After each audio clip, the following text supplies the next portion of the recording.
They say the creek behind my house only rises once every 20 years. I've lived here 15, and I've seen it rise 5 times. That tells you all you need to know about how seriously this neighborhood takes flood risk. Or doesn't. My name is Malcolm Fry. I'm 67, a retired hydrologist, and the last person you want to ignore when water starts whispering through the soil, like it did that week in June. The first day it rained, I noticed the usual signs: saturated ground that refused to drain, swollen roots, gripping loamy earth, a sluggishness in the air, like the land itself was holding its breath. I walked down to the creek after breakfast, umbrella in one hand, thermos of black coffee in the other. My boots sank deeper than usual into the mud. The current was already chewing at the western bank, right where the HOA had just cleared a patch of land to set up their annual Camp Sunrise for the neighborhood kids. 25 tents, 2 big canopies, a pair of portable toilets, and a mess of picnic benches, all placed exactly where the creek's old floodplain used to lie. I leaned over the edge and watched as a clump of sod broke free and tumbled into the water. The creek wasn't angry yet, but it was thinking about it. I took photos, logged data. I still had my old surveyor's notebook, and out of habit I marked water depth and flow speed with calm precision. Then I sent my first email to the Maple Glen HOA board. Subject: urgent, creek bank saturation and erosion risk. Good morning. As a resident of 14 years and a former federal hydrologist, I want to express my concern about the current saturation levels of the land adjacent to the creek and the decision to locate Camp Sunrise directly in the erosion corridor.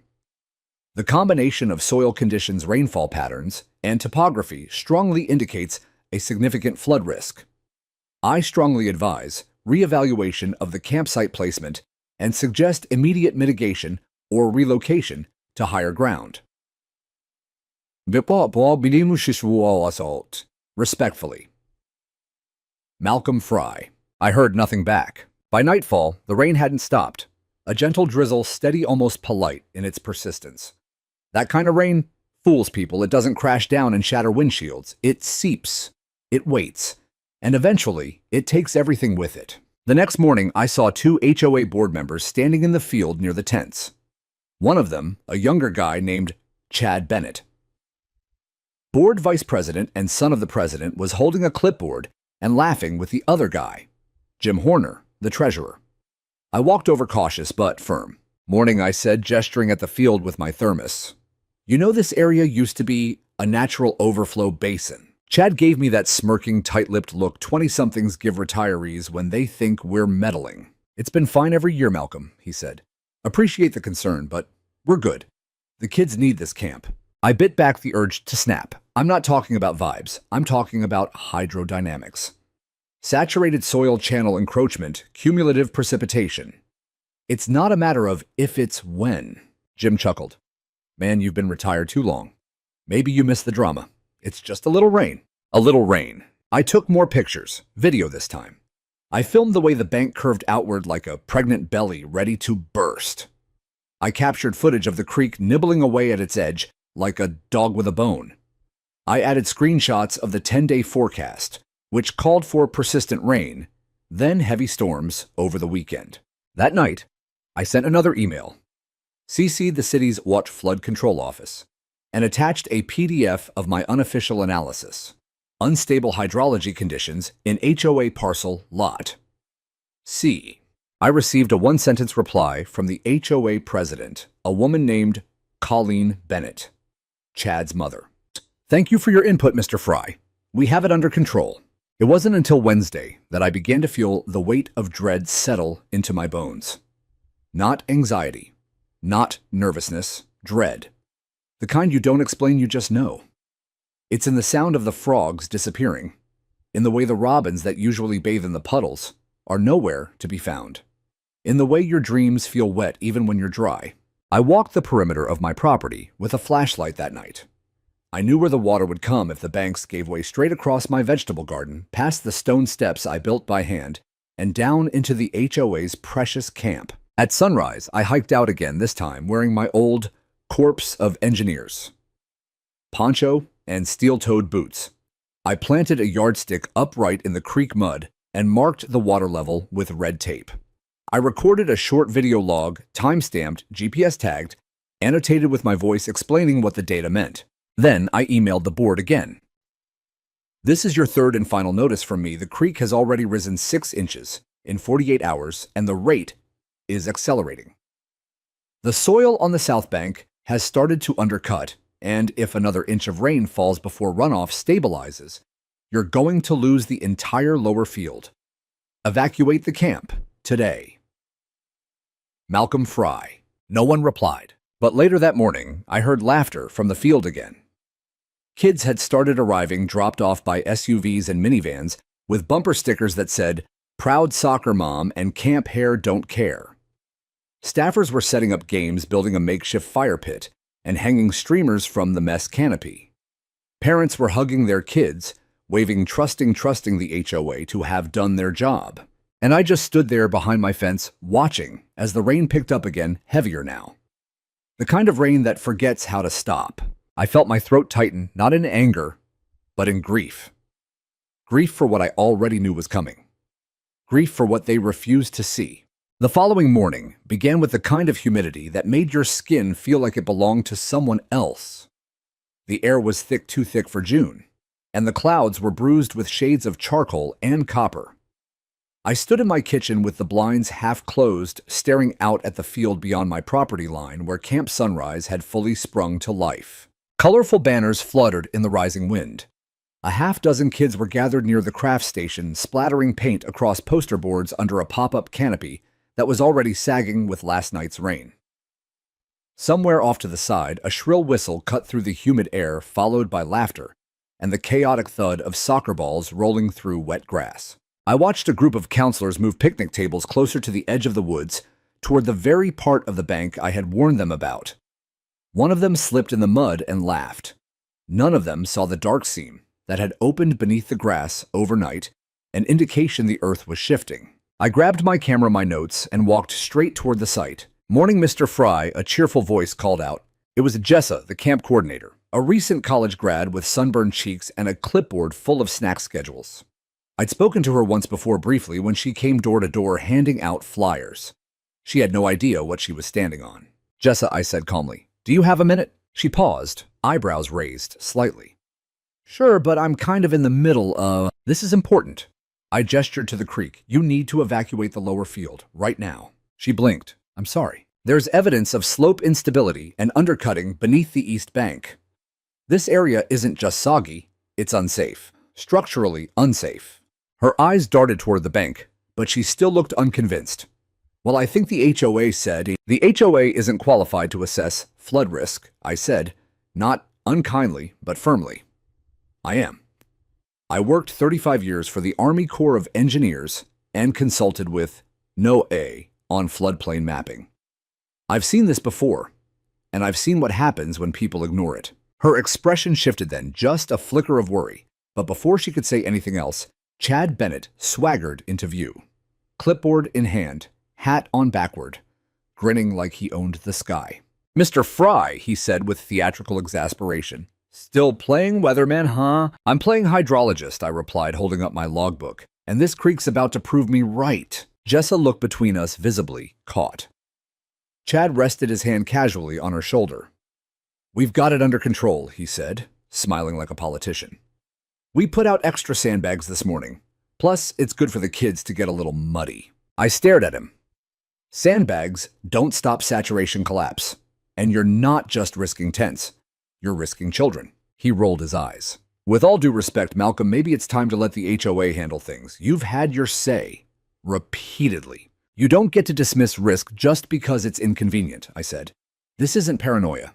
It's physics." He took a step closer, dropping the charm. "You don't like how we run things. Maybe you should have run for the board instead of harassing us with weather reports." Jessa murmured something about needing to get back to the schedule. And just like that, she was gone, swallowed by the bustle of camp activities. Chad gave me one last condescending nod before turning away. I stood there for a moment, letting the silence seep in under the noise of kids and laughter. Then I walked back toward my house slower than before, feeling something deep in my chest. Something that wasn't fear, but something darker. That afternoon, the local news van pulled into the HOA clubhouse parking lot. Apparently, they were doing a cheerful segment on community-run summer camps. I watched from my porch as Colleen Bennett gave her interview beneath a HOA-branded umbrella, smiling for the camera. Ignoring a retired federal flood engineer while setting up a children's camp on an erosion zone, I muttered to myself, what could possibly go wrong? I sat down at my desk and began compiling a full report. I pulled out the plat maps, the topography records, photos of the eroding creek bank from 4 days in a row, the city's floodplain designation overlays. I even included screenshots of every email I'd sent along with timestamps and read receipts. I printed copies, 3 of them. One I kept for myself. One I mailed to the town's Watch Risk Management Division. The third I hand-delivered to the front desk at the clubhouse where a bored teenager in a Camp Sunrise t-shirt was playing on his phone. I asked to speak to the HOA president. The teen barely looked up. She's busy right now. Press stuff. Can I help? No, I said, setting the packet down with a quiet finality. But you'll want to give her this before the weekend. That evening, the wind shifted. A warm front moved in, pushing the clouds into sharp, rolling waves. The radar on my screen pulsed red and orange. A storm cell was forming. The creek was already at 80% flood stage, and Camp Sunrise was still operating at full capacity. At dinner, I barely touched my food. I kept glancing at the window. The sound of distant thunder was starting to rumble in my teeth, and a slow, unshakable certainty settled into my gut. This was no longer about warnings. This was now about counting hours. The storm rolled in like a memory. By nightfall, the house was dark, except for the glow of my monitors. Rain ticked steadily on the tin awning outside, a sound I'd grown up with, comforting once, now ominous. I sat at my desk with a flashlight nearby, cross-checking topographic overlays from the county's GIS archive, with real-time radar data from NOAA. The creek, from my estimates, would breach in under 36 hours if this storm stalled as predicted. But what haunted me most wasn't the data. It was the echo of another storm, another rising river, another night I had ignored my instincts. Her name was Riley, my daughter. She'd only been 12. It was a spring camping trip, nothing more than a father-daughter weekend near the base of the Pine River Canyon. A flash flood out of nowhere. The kind that bends trees, that uproots tents like confetti, that takes children before they even understand the danger. I never found her. Only her sleeping bag caught in the twisted branches of a sycamore 2 miles downstream. I didn't talk about Riley anymore. Not with neighbors. Not with the veterans group I met with every second Tuesday. Not even with Margaret, my ex-wife, who stopped calling after year 5 of silence. But that night, watching Camp Sunrise light up with glow sticks and late-night songs just yards from the same kind of danger, I felt Riley's memory like a current under my ribs. It's not just about science, I wanted to scream. It's about history repeating itself. I stepped out onto the porch with my raincoat zipped and headlamp on. I needed to see the creek again, needed to feel the ground beneath my feet, to witness what was no longer just theory. The water had risen 6 inches in 12 hours. It was chewing aggressively at the root systems, now slapping the bank with muddy fists. A few feet ahead, the new erosion was clear topsoil crumbling in chunks, grass sliding like melting cake icing into the current. I scanned the camp. Lights were still on in the main canopy where counselors had gathered kids for what sounded like a movie night. Their silhouettes flickered against the plastic tent walls. The laughter that echoed across the field sounded like knives on glass. They had no idea. No one did. Not until it's too late. I stayed out there longer than I should have, soaked to the bone until my knees ached, and the cold made my fingers sluggish. I only returned inside when lightning licked the sky wide open and thunder cracked so loud it shook the floorboards. At 2:17 a.m., I woke with a start. Not from a sound, but from the absence of one. The frogs were gone. No chirping, no croaking, no rustling leaves. Just a vast, eerie silence that only meant one thing to someone who spent decades in flood zones. The wildlife had fled. I jumped from bed, grabbing my phone, my boots, my backup lights. I didn't bother changing out of my soaked flannel pajama pants. I went straight to the back window. The water had leapt the bank. It was inching toward the outer boundary of the camp now, where the game station and sports net were set up. I could see it moving under the glow of the camp's string lights like a long black tongue licking the ground. I opened my back door, crossed through the garden, and slipped past the fence line. I had no HOA permission to be there after dark, but I didn't care. I had my phone flashlight and my voice. I shouted, "Hello, anyone here? It's an emergency." Nothing. only the rhythmic buzz of an electric bug zapper. The wind was still. The smell of wet plastic and extinguished fire pits hung in the air. I moved toward the main tent. Then I saw her, a girl, maybe 10, maybe 11, stepping barefoot out of one of the portable bathrooms, rubbing her eyes. Holding a flashlight shaped like a ladybug, she turned and gasped when she saw me. "Hey," I said, holding up my hands. "It's okay. I live just back there. I need to speak to the camp counselor. Right away." She pointed vaguely behind her. "They're sleeping in the blue tent. The big one." I ran. Not walked, not hurried. Ran. I ripped open the flap and found Jessa and another counselor and Cody, still half asleep, curled in sleeping bags on army cots. "The creek's breached," I said. "You need to wake everyone. Now." Jessa blinked. "Mr. Fry, there's no time. You need to move the kids to higher ground immediately." She sat upright, blinking. "How do you—" "Because I've been watching it for a week. Because you've got less than 2 hours before the entire lower field turns into a funnel of moving debris. Because I know. Trust me." To her credit, she didn't hesitate. She shook Cody hard, grabbed her radio, and said, "Wake them. All of them. We're moving to the tennis courts, now." By 2:48 a.m., the evacuation began. Sleepy children wrapped in blankets shuffled in a confused line toward the slope behind the clubhouse. Some cried. Others clutched stuffed animals or damp pillows. The rain had turned warm again, mocking in its softness. I stood at the edge of the field, flashlight in hand, scanning every tent, every canopy, every sleeping bag for stragglers. That's when I saw Chad. He came stumbling out from the staff tent looking disheveled and irritated. "What the hell is going on?" he barked. "The creek's coming," I said. "You need to help move the kids, now." But instead of listening, he marched toward me like a spoiled captain, refusing to abandon his ship. "You can't just barge in here and—" He stopped mid-sentence, because that's when the first roar came. Not thunder, not wind, water. Real water. Rage water. A wall of it surging from the north bend like a freight train. It hit the abandoned craft station first, lifting the table like a toy, and then twisted the mess canopy into a sail, snapping its frame like matchsticks. And that's when Chad screamed. Loud. Like he'd seen something divine. And it had looked back and didn't like what it saw. It wasn't supposed to be there. None of it. That field flat, low deceptively gentle, had once been a wetland. Long before the subdivision, before the HOA, and its newsletters and self-congratulating holiday parades, that stretch of land had absorbed floods like a sponge. It was nature's buffer. Until they paved it, cut it, and called it usable green space. I told them every spring. But they built the camp anyway. After the flood surge slammed, the first structure's chaos took over. Chad was still standing there, rain-soaked and frozen eyes, wide as the waves swallowed the playground he'd proudly overseen the fundraising for. I didn't wait for him to move. I shoved him aside as the second rush of water clawed up the slope. "Get to higher ground," I shouted again. "Move!" I sprinted toward this field, heart pounding harder than it had in years. My flashlight beam darted across the wreckage, scattered foam mats, overturned chairs, the twisted metal frame of the arts tent, half submerged and spinning. In the middle of it all, I saw one of the smaller tents bobbing upright, zippered shut, shifting on the rising tide like a tiny raft. There was someone still inside. I plunged into the cold water, stumbling over unseen roots, knees scraping against the gravel below. The current was already chest-high by the time I reached the tent. I yanked open the flap. Inside was a little boy, maybe 6, blinking up at me, with wet hair and wide, silent eyes. "Come on, buddy," I said, wrapping my arms around him. "We're going for a ride." He didn't resist. I hoisted him against my chest and pushed back toward shore.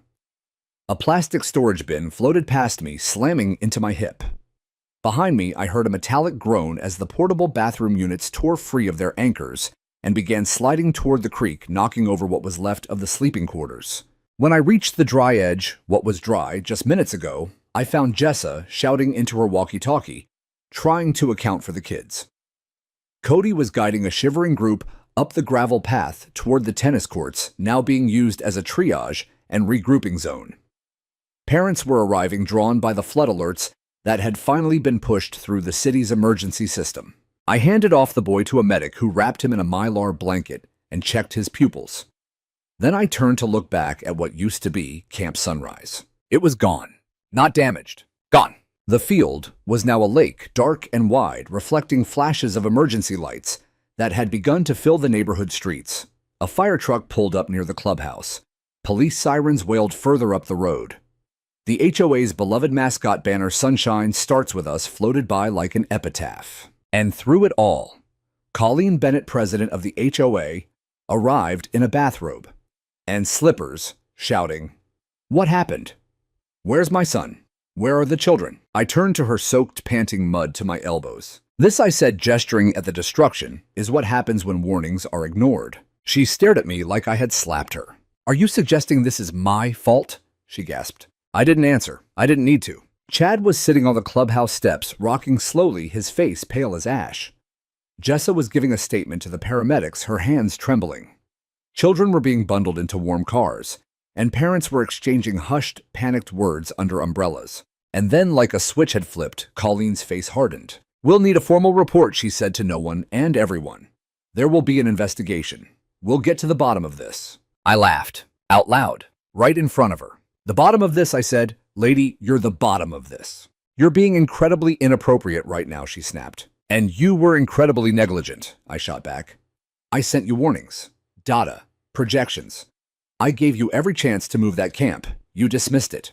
Colleen took a step back as a local news crew from Channel 9 began filming from the sidewalk. One of the reporters, a young woman with a ponytail and rain jacket, turned toward me. "Sir, did you say you warned the HOA?" I nodded, drenched and shaking. "Can you give us your name?" "Malcolm Fry," I said. "Retired hydrologist, Creekside resident. And yes, I warned them. In writing. 3 times. The reporter raised an eyebrow. "Do you have documentation?" "I have everything I said. Emails, photos, measurements. They ignored it all." Colleen stepped into frame, trying to compose herself. "This is not the time for accusations. Our priority is the children's safety. It should have always been the priority," I said. That night, the rain finally stopped. But the questions didn't. Parents demanded answers. Social media lit up with videos of the flood taken by teenagers at the camp. One clip showed a tent being lifted off its stakes and twirled into the trees like a kite. Another showed me hauling the boy from the tent through waist-deep water. My name was tagged, then shared, then messaged across the neighborhood like a warning flare in the dark. I stayed up into the early hours of morning, responding to messages, backing up files, printing out everything I had. I wasn't seeking praise. I wasn't interested in being the hero. I just knew this wasn't over. The HOA would regroup. They would spin. They always did. But now they'd have to do it in the open, because the creek had spoken, loudly, and for once, the town was listening. The morning after the flood, the entire neighborhood moved like a body in shock. Slow, confused clutching itself. The sound of sirens had faded, but in its place was a quiet that hung heavy in the air like the pause before an apology that would never come. I stood on my back porch, a mug of lukewarm coffee in hand, staring at the flattened remnants of Camp Sunrise. The field looked like a battlefield, mud churned up by boots and wheels, shattered plastic waterlogged blankets, and the twisted skeletons of aluminum tents bent like wilted flowers. And yet somehow the HOA had already sent out a statement. I read it on my phone, blinking in disbelief. The recent weather event affecting our neighborhood was unpredictable and unprecedented. We are grateful no lives were lost and commend our emergency response volunteers. Any speculation or misinformation regarding the causes of the event will be addressed through the proper channels. Unprecedented, I muttered aloud, and I'm the Easter Bunny. The letter said nothing of the ignored warnings, nothing of the documents I'd sent, nothing of the video footage. No mention of me or Jessa or the fact that it was a retired hydrologist, not the HOA, who led the rescue. They were already laying the groundwork to wash their hands clean. I put the mug down and walked out across my property. The creek, now quiet again, had returned to its shallow lullaby. That was the most dangerous thing about water. It didn't apologize. It simply receded, pretending nothing happened. I spotted Jim Horner, the HOA treasurer, standing near the clubhouse dumpster. He looked different, haggard, his shirt untucked, hair wet. He was trying to haul a soaked stack of children's art projects into a black trash bag. I walked toward him, not with anger, but with something slower, deeper resolve. "Morning," I said. He flinched. "Jesus, Malcolm, you scared me. You got the statement ready fast." Jim sighed, wiping his forehead with his sleeve. "That was Colleen. PR mode. Damage control." "You know this wasn't a fluke," I said. "You've seen the data. You know I warned you." He nodded once reluctantly. "Yeah, I know." I waited watching him struggle with the trash bag. "Why didn't you speak up?" I asked. He didn't look at me. "Because it's easier to go along than to stand alone." His voice was hoarse, and honestly, I didn't think it would get that bad. I crouched and helped him lift the rest of the soggy papers. One had a drawing of the camp smiling stick figure, kids, a yellow sun, a little creek, drawn in blue marker. I handed it to him. Well, now we both know better.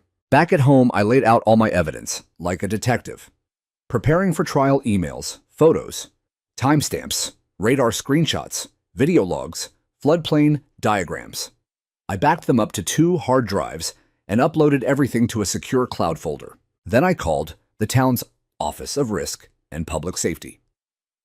I told them I had critical documentation regarding negligence by the local HOA that directly endangered children's lives. I was calm, concise, and recorded the entire conversation. An investigator named Laura Kravitz agreed to meet with me the following afternoon. By evening, the HOA had sent out a second email. This time, the tone had shifted. It mentioned an internal review and consultations with qualified experts moving forward. Funny how quickly the word expert finds its way back into their vocabulary after a close brush with liability. I received a text from Jessa around 9. "Hey, Mr. Fry, I just wanted to say thank you. I don't know what would have happened if you hadn't been there." I stared at the screen longer than I should have. My fingers hovered over the keys. "You trusted your instincts." I finally wrote back. That's what saved them. I just rang the bell. The next day, I met with Laura at the municipal building downtown. She was a woman in her late 40s, sharp eyes behind oval glasses, hair pulled into a tidy bun that said she meant business. She led me into a small conference room and gestured for me to sit. "I read your file twice last night," she said without preamble.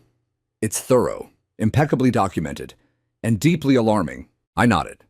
"They called it unprecedented." She scoffed. "Unprecedented only means they didn't bother to look." For the next 2 hours, we went through everything. The timeline of my warnings, the lack of HOA response, the decisions to build the camp in a known runoff zone. She took detailed notes, asked incisive questions, and by the end, she looked at me with something I hadn't seen in a long time: respect. "We'll be launching an inquiry," she said, "a formal one. There may be civil penalties, possibly criminal negligence, if we find evidence of willful disregard." "There is," I said quietly. "You'll find it." Back home, I received a letter in my mailbox with the HOA's return address. I opened it carefully. "Dear Mr. Fry, we would like to remind you that unauthorized presence on HOA property, particularly during restricted hours, may be subject to review under Covenant 14B. Please be advised that future violations may result in formal citations." No apology, no thanks, just a veiled threat. I smiled, because they still didn't understand. I wasn't afraid of citations. I wasn't afraid of HOA politics or bylaws printed in bold font. I had already faced something far worse: the silence of a creek after it takes your child. That kind of silence changes you, and I wasn't going to let it happen again. Later that night, I stood by the creek's edge once more, flashlight in hand. The water was lower now, meek, harmless, but I knew better. And this time, the whole town would too. It started with a sound that didn't belong. Not thunder, not rain, not the rustle of wind in the trees. It was deeper, like something alive. A low groan building beneath the ground, followed by the subtle popping of roots, giving way, the slurping pull of mud releasing its grip. I was on my porch again this time, not with coffee, but with my phone in one hand and my weather radio in the other. The forecasts had worsened, a stalled front. 2 more inches of rain predicted by dawn. The ground couldn't take any more. Neither could I. I stood and scanned the dark sky. There were no stars. Just a thick, endless ceiling of clouds sagging low enough to touch. Then came the vibration, faint at first, a tremble in my bones. I rushed down the steps and through the gate toward the creek. Even in the dim light, I could see it had changed. The water was no longer a gentle trickle. It had thickened, surged, turned violent. Logs were rolling, foam churned where the banks used to be. And then, without ceremony, a section of the far bank collapsed. A massive slab of earth tumbled in, sending up a splash that reached the nearest tent stakes still left behind from the ruined camp. I turned back toward the houses across the way and started dialing. First, the HOA emergency number. It rang, then voicemail. Then I called the fire department. They answered on the second ring. "This is Malcolm Fry," I said quickly. "I'm at 243 West Bend Creek. The water just breached again. You need to activate flood protocol immediately. The dispatcher took my details, promised a response. But I knew what would beat them there, the water. It always did. I bolted back to my house, grabbed my bag of documentation, then returned to the street. Lights were coming on now, neighbors poking out their heads, murmuring to each other on porches. Most hadn't yet understood what they were looking at. To them, it was just more rain, just another wet night in a wet summer. I moved down the block, knocking on doors. "You need to move your car," I told one man standing barefoot in pajama pants. "If that bank goes, it's taking the road with it." He blinked at me like I was overreacting. "It's not even that high." "Not yet," I said. "Give it 20 minutes. Further down the street, I saw a group of kids, probably high schoolers, standing near the edge of the water with their phones out, laughing, recording.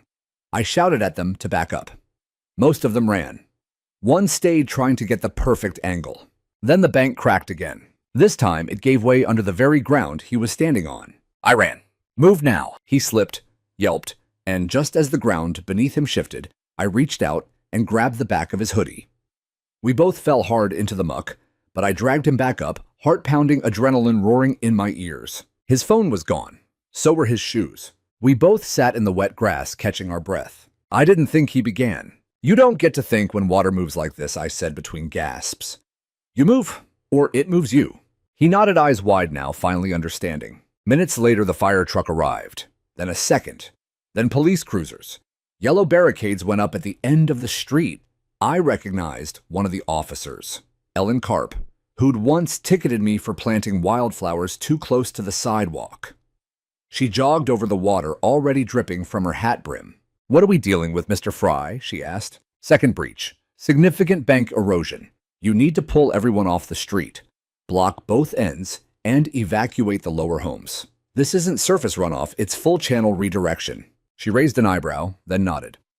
"We'll follow your lead." That sentence stunned me more than the thunder overhead. Follow my lead. After weeks of being ignored, dismissed, mocked, someone finally listened. Within 20 minutes, the block was lit in red and blue. Neighbors were guided out. Some went willingly, some argued. One man tried to carry out his flat-screen TV under a tarp, but they moved. I returned to the creek edge once more just as another surge roared around the bend. This one carried debris, broken limbs, fence panels, a cooler still sealed shut, and something else. A wooden sign. I recognized it before it landed at my feet. It was the Camp Sunrise welcome sign, splintered, smeared with mud, half the letters gone. Just Camp S. Now, I picked it up, held it for a moment, and then let it drop. Behind me, Colleen Bennett had arrived. She looked shell-shocked. Her blazer was soaked.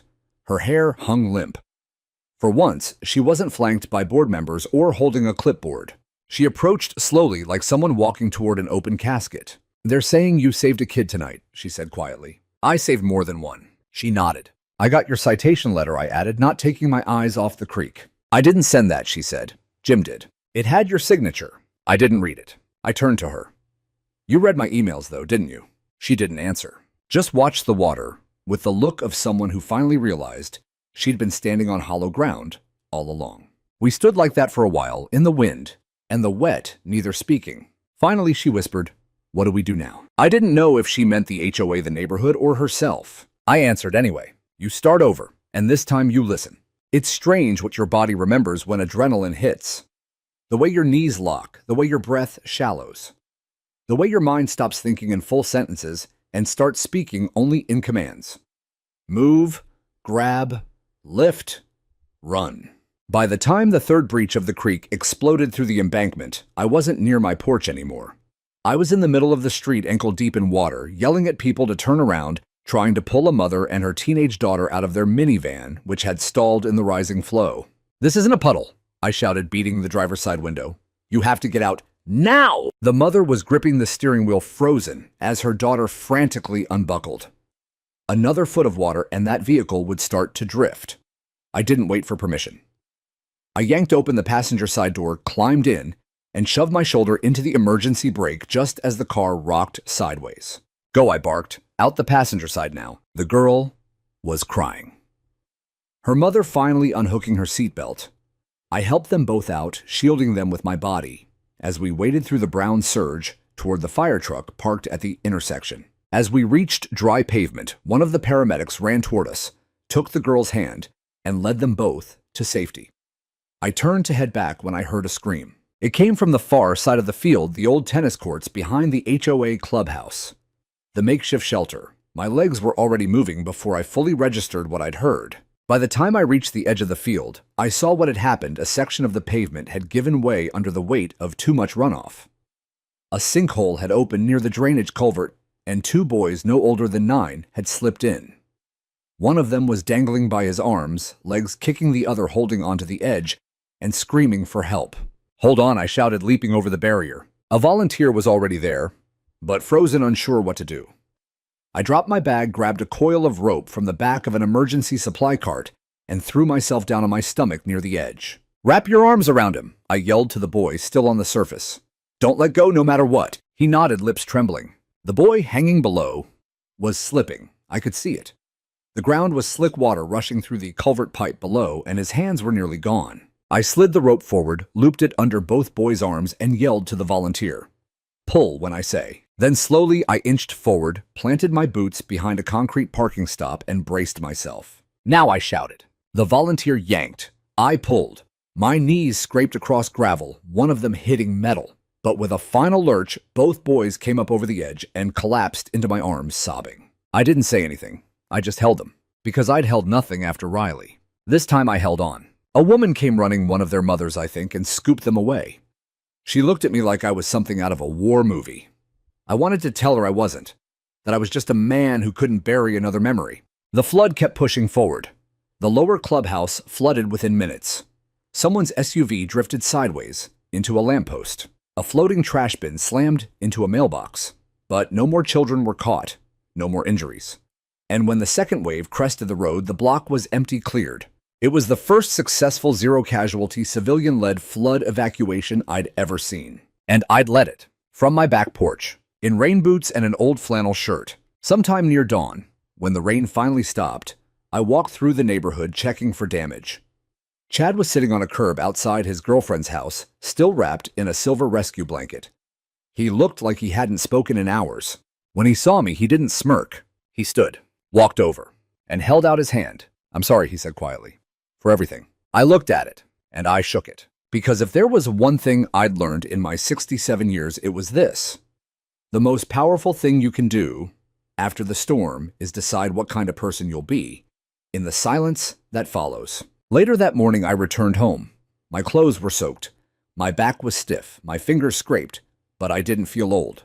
I felt alive. At noon, Jessa came by with a box of fresh donuts and a thermos of coffee. "I figured you probably hadn't eaten." "I haven't," I admitted, "but I'd kill for caffeine." She handed me the thermos. "They're calling you the Creek Man online." I laughed. "Please tell me they're not making a hashtag out of it." "Oh, they are," she smirked. "You've gone semi-viral. Someone filmed you carrying that little boy out of the tent. The footage is incredible." "God," I muttered, "I'm going to need to move." "No," she said gently. "You're exactly where you're needed." The doorbell rang again, around 3 p.m. It was Laura Kravitz from the town's risk division. She handed me a sealed envelope. "It's official," she said. "The HOA is under formal investigation for gross negligence. The evidence you provided, plus witness testimony, will be enough for administrative hearings and possibly civil penalties." I opened the envelope. Inside was a letter of commendation from the city. Not just for my actions during the flood, but for whistleblowing persistence and public service. "I didn't do it for this," I told her. "I know," she said. "That's why it matters." That night, as the sun dipped below the trees and the water finally began to retreat into its banks, I stood at the edge of the creek and listened. No frogs, no birds, just quiet. Not the kind of silence that means death. The kind that comes after the worst is over. And for once, I let it wash over me. The days that followed blurred into one long procession of mud insurance agents and awkward apologies. By Tuesday morning, the HOA clubhouse was boarded up. A red and white sign from the city read, "Unsafe structure. Do not enter." Yellow caution tape hung limp in the humid breeze. The once perfectly manicured grounds looked like they'd been through a war, and in some ways they had. A war not of fire and weapons, but of warnings ignored, of hubris versus history. I found myself at the town meeting hall 3 times that week. Once with Laura Kravitz and her legal team. once to speak with city engineers assessing long-term creek stability, and once, to my surprise, to accept a public commendation from the mayor.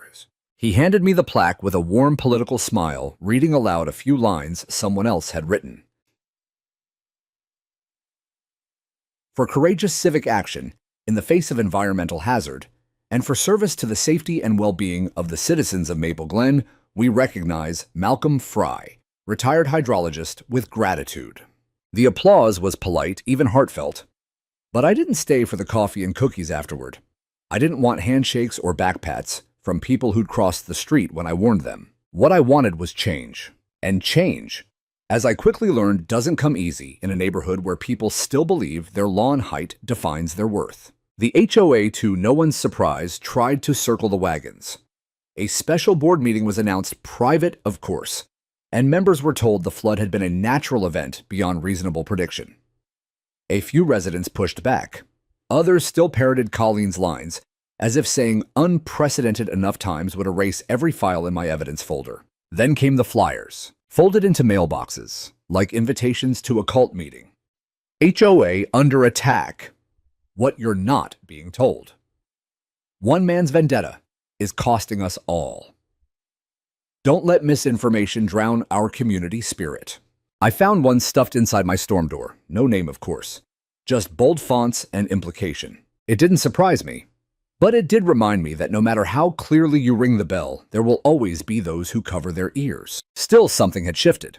At the coffee shop, people started offering to buy my drinks. At the hardware store, folks nodded and said good job instead of pretending not to see me. And one afternoon, Jim Horner knocked on my door holding a thick envelope. I think it's time I did something right, he said, eyes tired. These are the minutes from the last 6 board meetings, including the one where Colleen overrode a vote to relocate the camp. I took it in silence. He turned to leave but paused. She wanted to impress the press, he added quietly. She said if the camp looked like a success, it would help her re-election to the regional HOA council. Politics. Even here. I thanked him and promised to protect his name. He didn't ask for that, but I saw the relief in his shoulders as he walked away. The packet was a bombshell. It included emails, notes, and even a text message where Chad called me a paranoid grandpa with nothing better to do. Charming. I sent copies to Laura's office. She responded within an hour. You just gave us the missing piece. Thank you. Meanwhile, the neighborhood kids, now out of a summer camp, started showing up at my house. At first, I thought it was a coincidence. But by the third knock, I realized Jessa had told them about me. About the Creek Man. About how sometimes the quiet guy with the boots and the rain gauge might be the one who saves you when things go sideways. So I did what I hadn't done in years. I taught. I pulled out my old field guides and topo maps. Let them touch the soil. Showed them how water moved, how it whispered its warnings long before it shouted. We walked to the creek, and they asked real questions, not the kind you find on tests, but the kind that matter. One afternoon, a kid named Elijah looked up at me and asked, "Were you scared?" Yes, I said honest, but I was more scared of doing nothing. The next HOA newsletter didn't mention me, but it did include one sentence tucked in between landscaping reminders and dog leash policy that read, "The board is actively reviewing flood preparedness and emergency response procedures for all future events." Small, measured, but real. Colleen Bennett resigned 2 weeks later. Her letter was clipped, blaming ongoing stress and community misunderstanding. Chad vanished from the board entirely. Jessa was offered a permanent role with the city's Watt Parks and Rec department. She took it, and I was asked to serve as an advisor to the new Creek Safety Committee.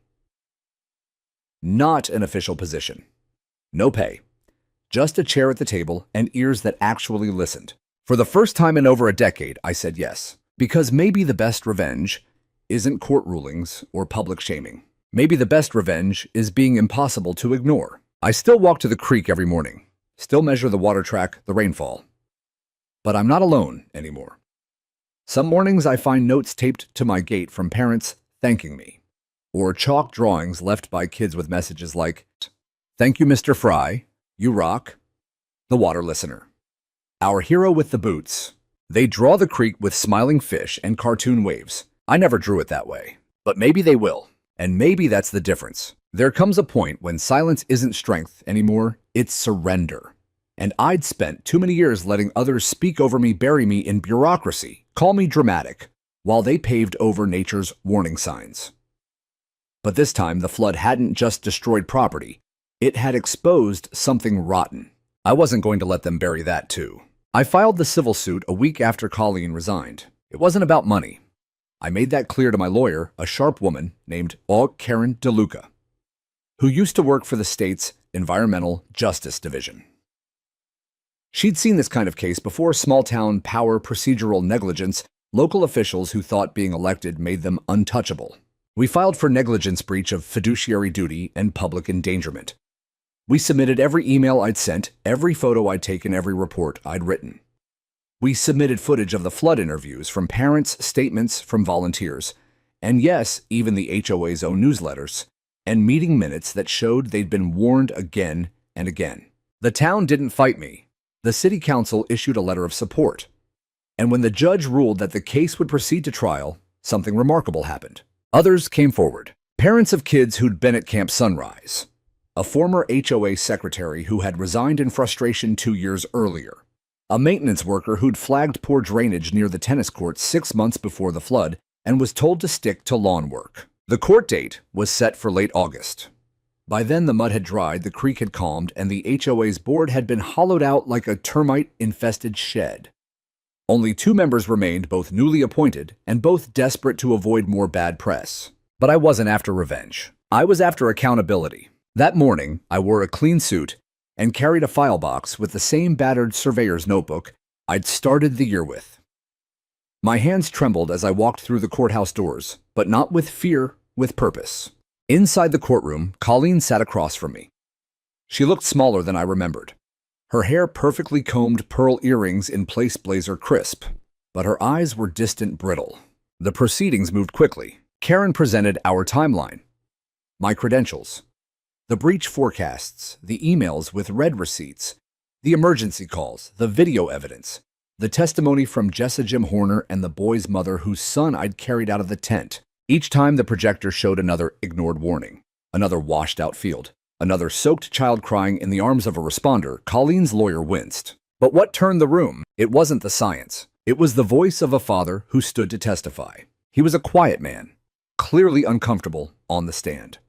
But when asked what he felt when he arrived at the flood site and saw his daughter being rescued by someone who wasn't even affiliated with the camp, he said, "And I felt like the people I trusted to protect her were hiding behind policy. And the only person who actually gave a damn was a man they treated like a nuisance." Silence followed. Even Colleen looked down. The judge ruled swiftly. The HOA was found liable for willful negligence and failure to respond to credible expert warnings. The court ordered the HOA to pay damages for the camp losses, to implement new safety protocols, and to fund a permanent flood mitigation project for the creek zone. They were also ordered to issue a formal written apology. They did. It was mailed to every household. The same printer, the same letterhead. But this time the tone was different. We acknowledged that our actions and inactions directly contributed to the danger faced by residents and children during the events of June 1st. We apologize for dismissing the expertise and concern of Mr. Malcolm Fry, whose warnings saved lives. We are committed to transparency, accountability, and meaningful change moving forward. People stopped me in the grocery store. "About damn time," one man said, clapping my shoulder. Another woman pressed the homemade pie into my hands and said, "I've lived here 30 years, and I've never felt safer than knowing you're watching the creek." But not everyone was happy. Some called me a troublemaker, a rabble-rouser. One angry neighbor confronted me at the mailbox and said, "You made our HOA look bad." "No," I replied. "They did that on their own." I just held up the mirror. By September, the town had commissioned a new flood study for the region using my original data as a foundation. They offered me a contract to advise part-time flexible hours. I almost declined. But I remembered Riley and how I couldn't save her, and how just maybe this was a way to honor what I'd failed to do back then. So I said yes. One morning, a boy named Elijah knocked on my door with a science fair flyer. "Ms. Jessa said you might help me make a water erosion demo." He was the same boy I'd pulled from that tent in the dark. He didn't recognize me, but I remembered the weight of him in my arms, the way he trembled like a bird. "Sure," I said, stepping aside. "Come on in." We built a small creek in a baking tray using sand and rocks, taught him how water finds the weakest point, how it never forgets where it once ran, how ignoring its path doesn't make it disappear. He won second place. I framed the photo he gave me. In it, he's holding his ribbon in front of his model creek, smiling with all his teeth. On the back, he'd written, "Thanks for listening to the water when no one else would." Autumn came early that year. The trees along the creek turned amber before October even began, and the air carried that clean, quiet chill I'd always associated with closure. The flood had carved away more than just earth. It had carved open wounds in this neighborhood that we'd all ignored too long. But now, for the first time in years, something else was growing in the soil the water left behind. Something that looked like trust. Every Thursday afternoon, I hosted what the kids called Creek Class. It started with just Elijah and his friend, but word got around. Soon I had a dozen kids traipsing through my yard with notebooks and muddy sneakers asking questions about sediment rainfall patterns and why some floods come in silence while others scream. I taught them what I knew, not just about water, but about paying attention, about listening to the things most adults ignore, the hum beneath the noise, the lesson behind the loss. The parents came too eventually. Some watched from the porch. Others brought snacks. A few, like Mrs. Alvarez and Mr. Dodd, stayed after to talk about new plans the HOA had finally adopted, updated floodplain zoning, community emergency drills, and a motion to convert the old campsite into a protected riparian buffer zone. The town even offered me a permanent advisory role. I declined the formal title but agreed to stay involved as long as I could still wear boots instead of a tie. And Colleen, she moved, sold her house quietly. A for sale sign appeared in her yard one day, and 3 weeks later a moving van pulled away under a gray sky. I stood at my gate and watched, unsure how I felt. Not angry, not victorious, just done. She never apologized to me directly, but she didn't have to. The silence was enough. It was an acknowledgement in its own way. An absence where her old certainties used to live. Chad left too. He started a landscaping company in the next county over. Someone told me he was going by a different last name now. I don't think he'll be setting up any summer camps again. The new HOA board surprised me. They asked if I'd review their revised bylaws. At first I laughed. "You sure you want the creek man editing your rule book?" But they nodded. "We don't just want your input," one of them said. "We want to make sure we never forget." So I sat down with them, and we rewrote the language together. Out went the vague liability clauses. In came the mandatory risk assessments. Out went the top-down decision-making. In came a new section, community expertise recognition. They even dedicated a bench by the creek, just a few feet from the spot where I first saw the bank begin to break. It was simple, just weathered wood and a small plaque. In honor of Malcolm Fry, who listened before anyone else did. Sometimes, I sit there alone just listening. Not for danger, but for quiet. For the rustle of the reeds, the trickle of current against rock. The frogs came back in October late, but defiant. I took it as a good sign. One day, Jessa visited. She was wearing her city badge, now more confident in her step. She brought a paper bag with 2 muffins and a thermos of fresh coffee. We sat on the bench together overlooking the water. "You saved them, you know," she said. "I didn't save anyone," I replied. "I just didn't look away." She smiled. Sometimes that's the hardest part. We talked for a while about weather, the town, the kids. When she left, she hugged me. Not quick, not polite. Real. It had been a long time since anyone did that without flinching first. That night, I walked out to the edge of my garden where the flood had once torn through the tomatoes. New shoots were growing now, volunteers we called them. Not planted, not planned. Just persistent. I knelt, pressed my hand into the damp soil, and felt the warmth underneath. Felt something forgiving me. For Riley. For waiting so long to speak again. For not running into the flood sooner. And maybe that was the real story. Not the trial, not the headlines, not even the water, but the silence that comes afterward, when you realize you've survived, and you finally understand what it means to live on higher ground.